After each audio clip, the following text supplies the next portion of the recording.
Oke, apakah sudah terlihat? Sudah, Pak. Sudah, Pak. Oke, jadi setelah Anda mengikuti proses-proses registrasi dan, pemilihan layanan yang ada pada MongoDB Atlas, maka akan, tampil, Anda akan diarahkan ke tampilan dashboard ya, lebih kepada tampilan dashboard dari, eee, Atlas ini. Jadi di mana? Di mana, apa ya, seperti yang di awal saya sebutkan bahwa dengan MongoDB Atlas, Anda tidak perlu konfigurasi ulang, dan melakukan hal-hal yang misalnya menginstal MongoDB dan sebagainya. Ini langsung disediakan, layanan cluster ya, layanan cluster, lebih ke apa ya, virtualisasi database MongoDB, virtualisasi server database MongoDB. Oke, kita, lihat tampilannya seperti ini ya. Jadi, di sini ada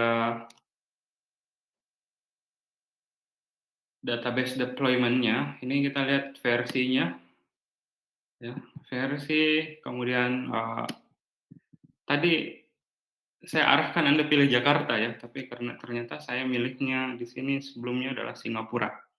Kemudian,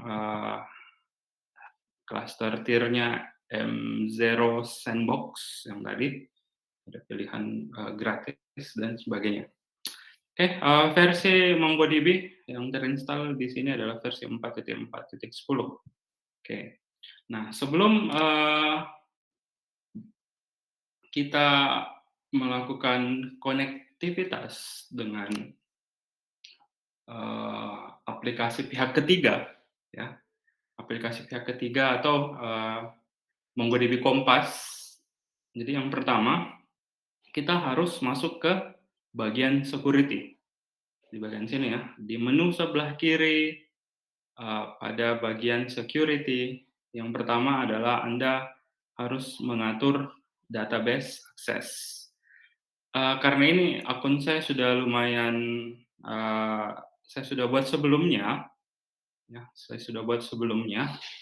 Kalau akun baru biasanya di atasnya ada menu wizard, ya, tapi Anda abaikan saja, langsung saja masuk ke database access. Nah, di sini kita, harus mengkonfigurasi username atau siapa username yang bisa mengakses klaster ini, ya, yang bisa mengakses klaster ini.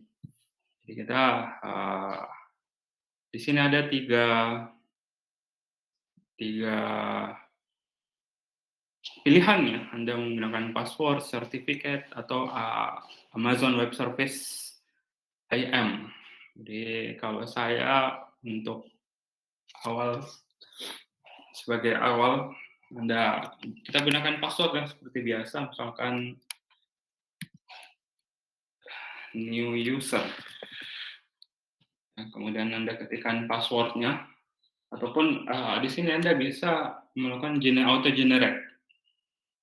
Nah, jadi kalau ini kita ketikkan password-nya.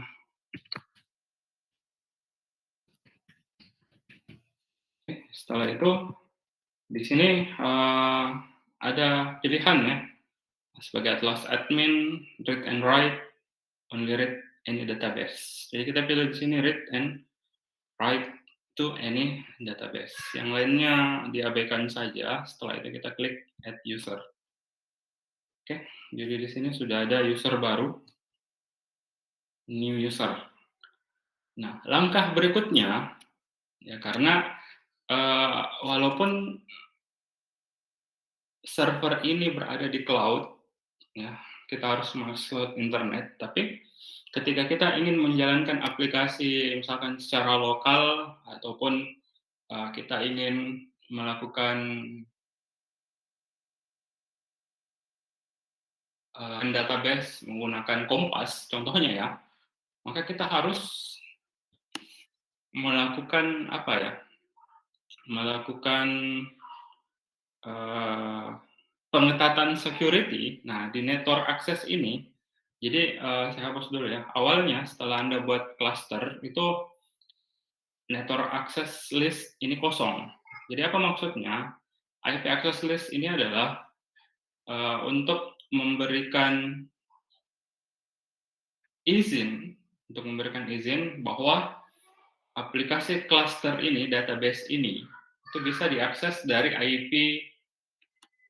IP berapa. Nah, jadi IP berapa. Jadi kita bisa masukkan add IP address, klik add IP address. Kemudian kalau Anda tidak tahu IP Anda berapa untuk saat ini, itu bisa klik add current IP, ya, add current IP, karena kita pada prakteknya akan menggunakan koneksi yang berubah-ubah ya, koneksi yang berubah-ubah. Jadi maksudnya koneksi yang berubah-ubah saat ini mungkin IP saya sekian, ya. Kemudian karena saya pakainya internet dari provider A, ketika beberapa menit kemudian atau beberapa jam kemudian saya connect lagi, biasanya IP-nya berubah. Jadi di sini kita bisa mengatur IP server ini bisa diakses oleh IP klien apa ya, dari mana. Kemudian di sini kita bisa atur bahwa IP ini akan expired setelah atau dihapus setelah 6 jam.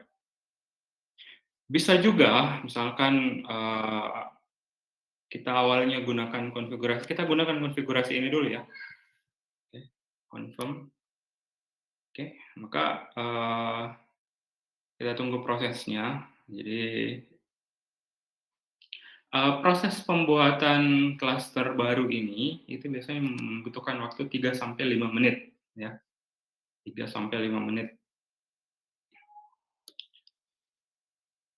Jadi di sini akan kelihatan klaster ini bisa diakses oleh komputer dengan IP sekian. Ya, jadi prosesnya karena itu tadi ya, karena share dan layanannya berada di cloud, yang mungkin juga banyak pengguna yang menggunakan secara bersamaan, maka proses assign IP ini lumayan memakan waktu. Oke, sudah selesai. Jadi ini konfigurasi dasar, ya, ini konfigurasi dasar sebelum kita bisa melakukan koneksi antara MongoDB Atlas dan MongoDB Compass. Oke, setelah konfigurasi security selesai, maka kita ke menu database. Ya, jadi di sini kita bisa lakukan koneksi. Nah, untuk melakukan koneksi, kita klik menu connect sini. Nah, ada 3 pilihan ya, ada 3 pilihan bagaimana kita melakukan konektivitas dengan klaster yang kita buat ini. Bisa menggunakan MongoDB Shell, jadi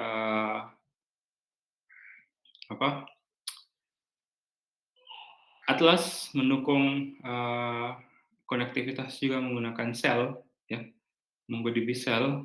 Ini Anda bisa milih operating system yang Anda gunakan. Misalkan menggunakan Windows, ini harus download dulu nama aplikasinya Mongo SH ya.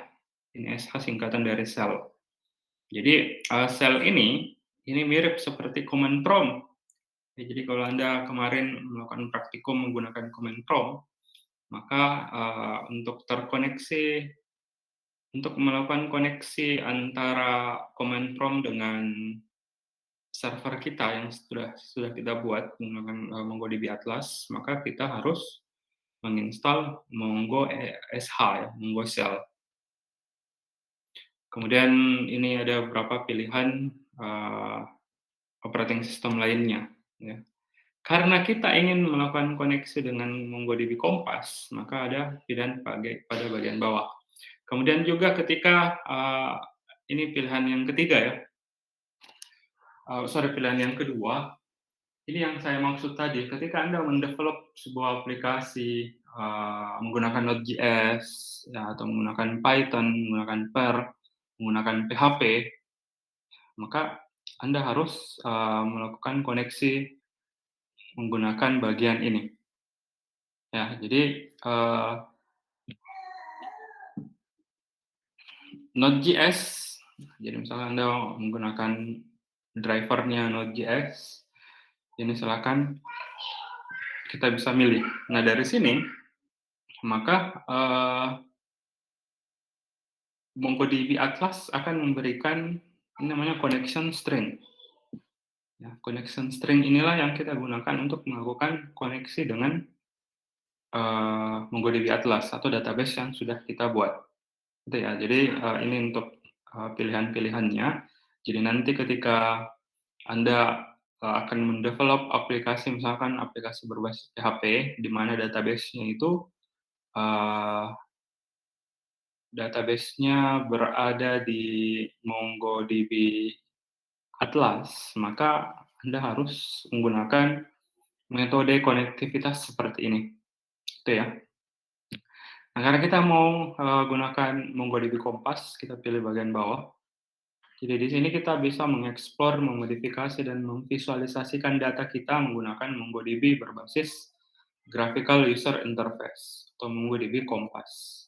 Oke, oke. Nah, di sini, ketika Anda belum mendownload, belum menginstal MongoDB Kompas, di sini ada pilihan.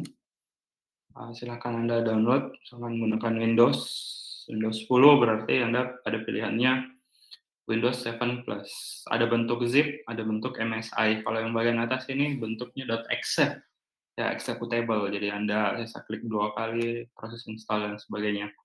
Kemudian jika Anda menggunakan Ubuntu dan Red Hat, jadi .deb dan .rhl ya. Oke, karena saya sudah melakukan instalasi sebelumnya, maka saya klik di sini I have MongoDB Kompas, gitu ya. Oke, kemudian, di sini ada pilihannya. Kalau yang terbaru itu kita pilih 1,12. Setelah itu kita copy connection string-nya, ya. Jadi nanti pada connection string ini kita ganti sesuai dengan username dan password yang telah kita buat sebelumnya.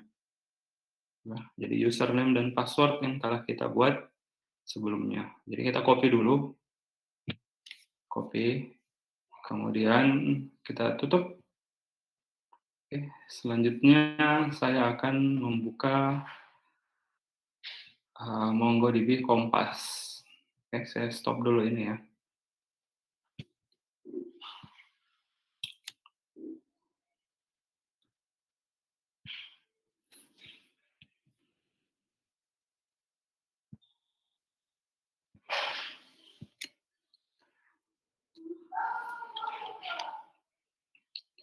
Oke,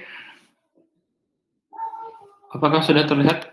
Jadi aplikasi MongoDB Kompas itu, kurang lebih seperti ini tampilannya, ya, yang, connection string tadi, connection string yang kita copy, kita paste ke sini, ya. Jadi, kita paste ke sini, kemudian username-nya tadi apa ya, new user ya. Jadi username ini kita ganti dengan new user. Password sesuai dengan password yang Anda masukkan. Saya menggunakan PKN Jatim. Oke, jadi, seperti ini, kemudian setelah itu kita klik connect. Oke, jika berhasil, jika, konektivitas antara, eee, MongoDB Atlas dan MongoDB Kompas berhasil, maka akan tampil seperti ini. Nah, di sini, ini kita bisa, memulai melakukan manajemen database, ya. Kita bisa melakukan manajemen database. Jadi mulai dari create database, misalkan apa nama database-nya, new database, Dan collection-nya kita pilih new ya. Kemudian klik database. Oke, jadi ada di sini kita sudah buat database baru bernama new database dalam collection name new. Ya, tapi belum ada data. Kita buktikan apakah yang kita buat menggunakan MongoDB Kompas ini langsung tersinkronisasi dengan MongoDB Atlas. Ya, kita saya kembali ke MongoDB Atlas.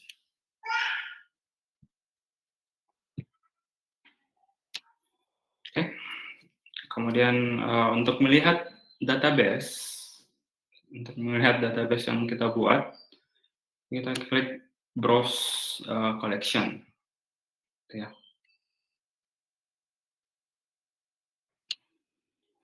Oke, akan melakukan sinkronisasi. Jadi yang tadi kita sudah buat adalah aplikasi dengan nama new database dengan collection-nya new. Oke. Jadi ini sangat mudah ya. Jadi tapi syaratnya Anda harus punya koneksi internet. Nah, MongoDB Kompas yang tadi ini kita bisa gunakan untuk sepenuhnya mengelola database kita yang kita simpan di cloud ini. Nah, jadi kita simpan di cloud. Oke, saya kembali ke Kompas, MongoDB Kompas.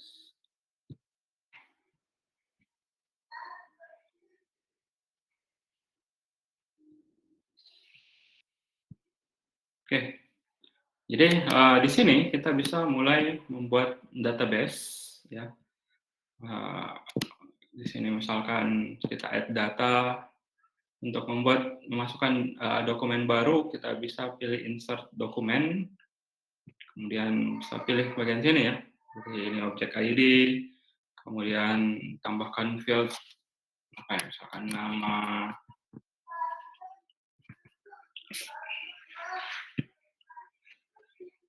nama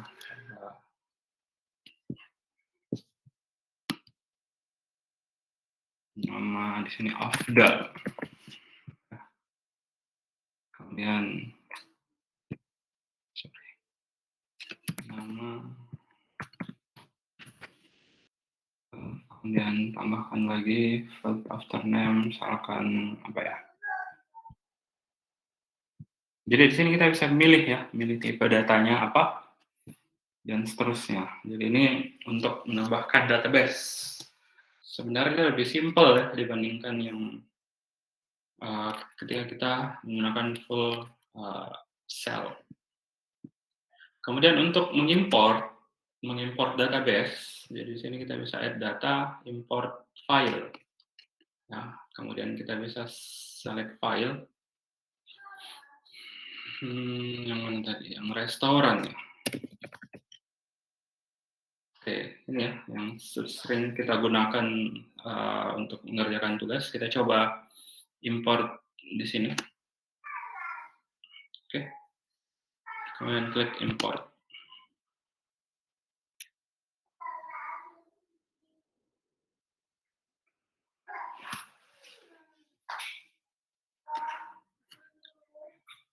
Oke, proses import telah selesai. Jadi ketika kita melakukan import, maka database ini akan tersimpan di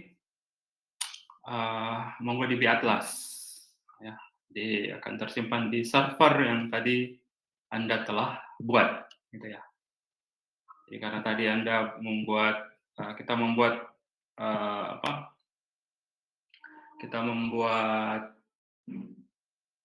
klaster baru, kita sudah membuat database baru, maka tentunya nama database-nya berubah.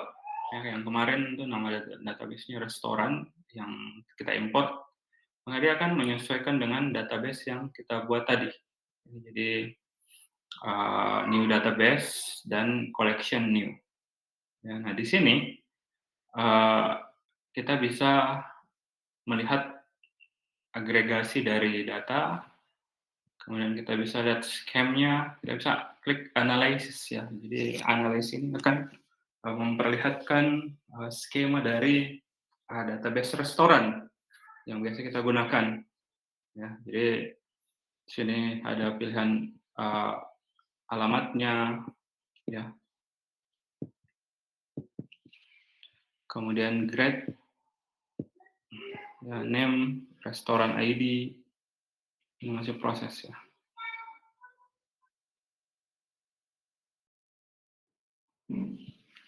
Saya analis ulang, ya. Oke, jadi ini ini kita bisa, apa ya, execute, jadi kita bisa mengevaluasi performa dari query kita, jadi seperti ini. Ini masih sepertinya masih proses, ya, sepertinya masih proses, kita nunggu aja.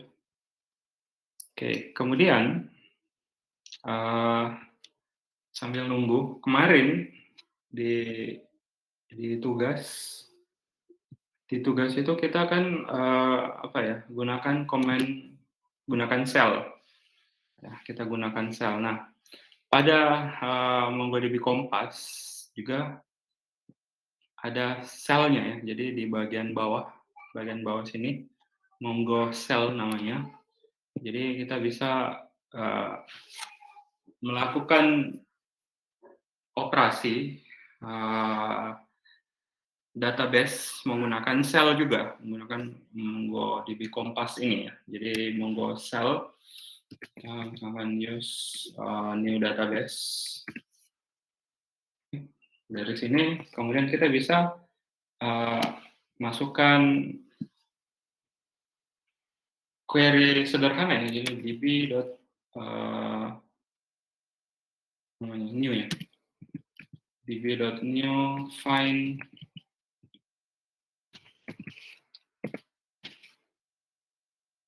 Jadi ini, fungsinya sama, ya, seperti yang, MongoDB Shell yang Anda praktekkan menggunakan command window atau command prompt, ya. Jadi semua perintah-perintah query itu bisa kita masukkan di Mongo SH. Oke, jadi seperti itu. Apakah ini sudah selesai, ya?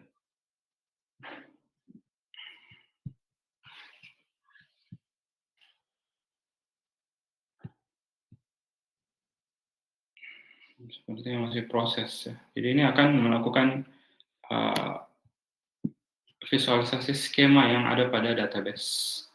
Oke, sampai di sini ada yang ingin ditanyakan terkait, MongoDB Atlas dan MongoDB Kompas? Sebelum saya berikan tugas praktikum terakhir untuk MongoDB.